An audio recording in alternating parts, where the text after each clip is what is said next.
feels good to be back with the team. Just competing at a high level. So. Can you take us through the big play that sort of locked things up from your perspective? The end of the game. Jalen gave me a really good ball. He got it up early, and I just had to win my one-on-one. So. How locked in are you guys with deep balls? How locked in? Yeah. That's something that we always trying to continue to get better with and work on. So that time we cashed in on it. Should I miss too early in the game? So yeah, I just made that one count the most. So. Hey Jay, if you looked at your routes run in the last game, if you look at your routes run in the last game, most of them on the outside, was that by design, or is that just the way it happened in that game, or is there more that they can do to get you over the middle? Yeah, that was I think just how the game played out. I'm definitely in the slot. I definitely have routes in the slot. So I think it's nothing to be too worried about. I know you guys pay attention and stuff like that. I know you guys pay attention to stuff like that. I don't know if it could be just one game. I know you're not afraid over the middle. No, not at all. Not at all. So I just think that's just kind of how the game played out, so nothing to be worried about. So. On that topic, what do you make of the whole talk outside of this building that Jalen doesn't really throw over the middle? I don't make anything of it. That, for one, that has nothing to do with me, and I'm not even processing it. So.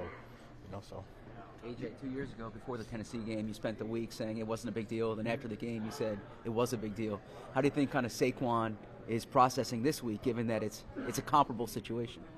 I think he's handling it the best way he can. Of course, I think the beast will probably be let out on Sunday, but he's doing a great job keeping it one day at a time, and he's just doing what he regularly does, and just coming to work, doing the little things, and so. How hard is it to treat that kind of week like any other week? It's not hard. It's not hard if you can just control your emotions through the week, because you don't play anybody through the week. You practice, and you got to continue to get better, and you not try to let it get bigger than what it is, because ultimately it comes down to making plays on Sunday, and you have to treat it like it's any other week. So. AJ, you talked about it Sunday postgame, how a lot of people are looking for that perfect game from the offense. How pleased are you weekly with the progress you're seeing? I wouldn't say pleased. I would definitely say eager to continue to get better. Yes, we've been having some slow starts. Now that I looked at it, but it's something we're trying to continue to get better at and get back on track. So. Wayne had mentioned maybe you're going as an offense a little bit too late in the play clock. Have you noticed that? Has the coaching staff brought that up? No, but we're always trying to get to the line of scrimmage and get there quickly so we can see what they're in, and then we make our emotions and we make our adjustments. So. AJ, you were kind of in the position that Saquon is a couple of years ago when you played the Titans in an Eagles uniform. How do you kind of control the emotions, knowing that it's a big game for you personally and you want to have, an incredible performance against your former team, but also knowing, what's at stake and just kind of keeping it as normal as possible? I think you just break it down to making the most of each and every opportunity, and just focus on the little details, your keys, and try not to make the big play. Just make the routine play, and everything else will take over itself. He's a great athlete. I'm sure he's gonna make plays, and so. You mentioned the slow starts.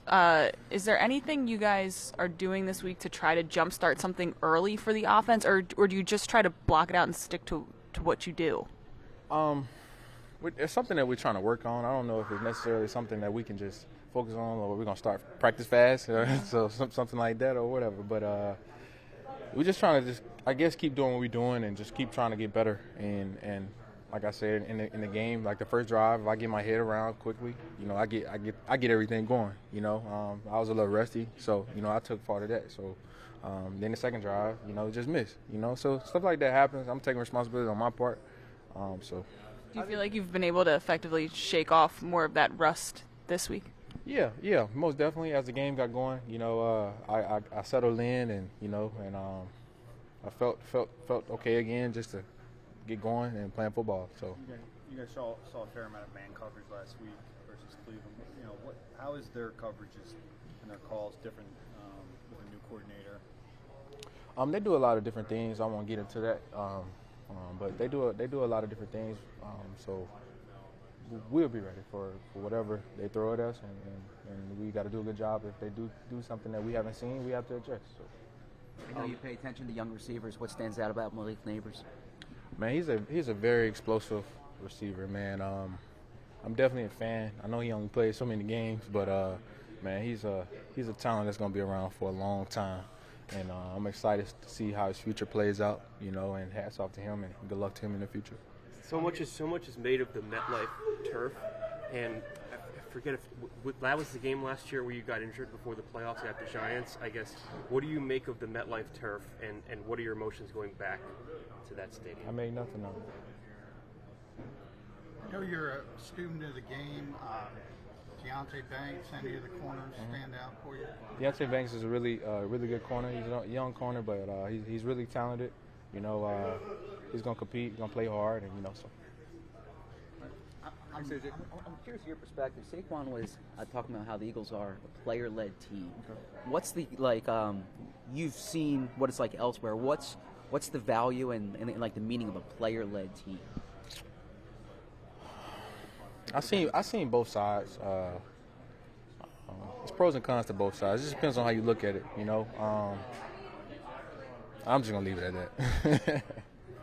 We are here with Landon Dickerson getting ready for this game against the New York Giants, and I know a major point this week is those faster starts. We talked with Lane Johnson post-game. He says you guys can't stop thinking about it.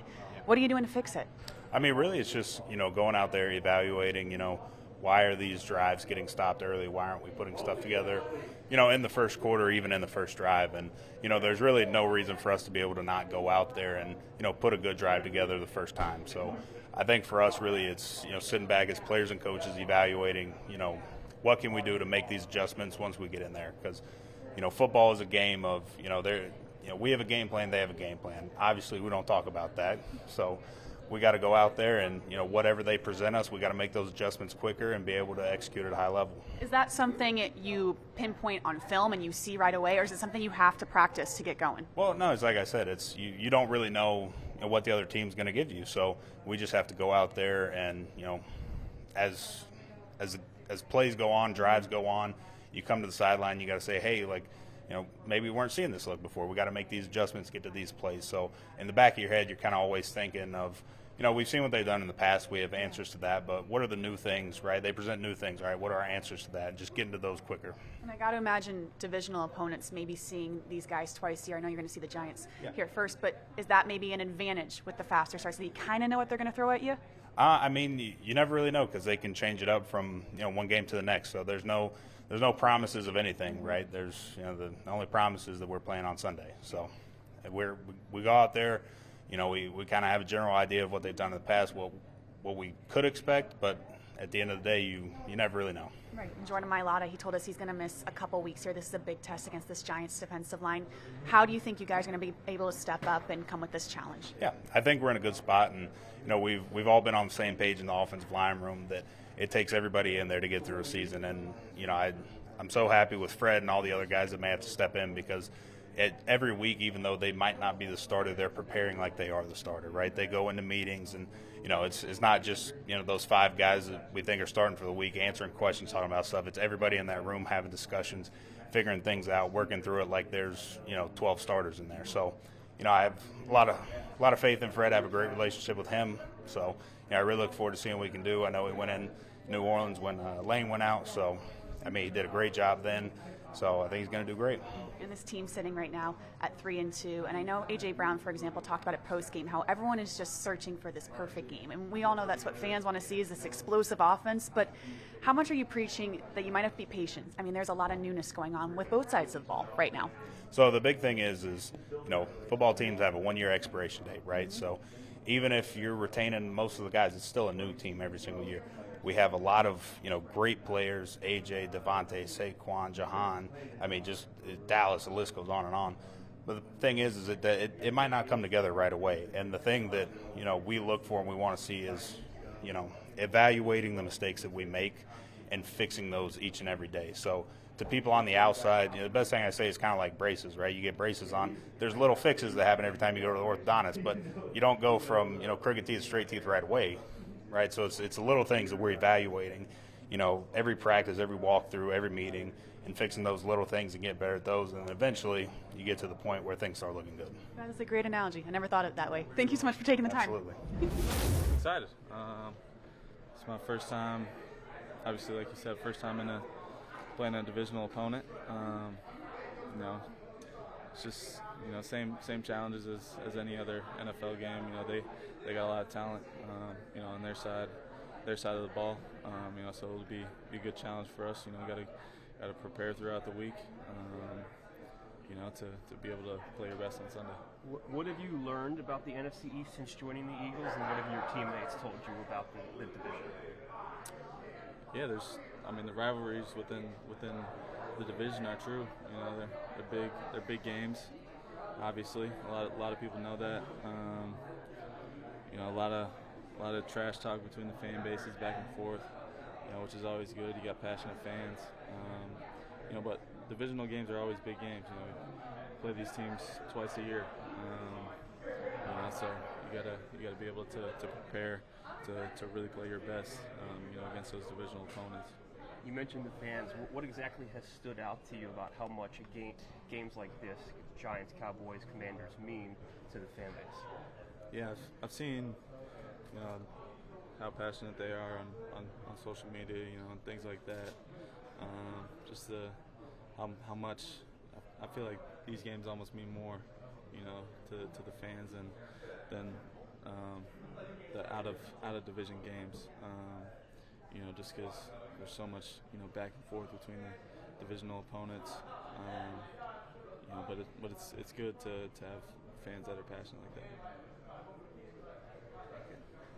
Thank you.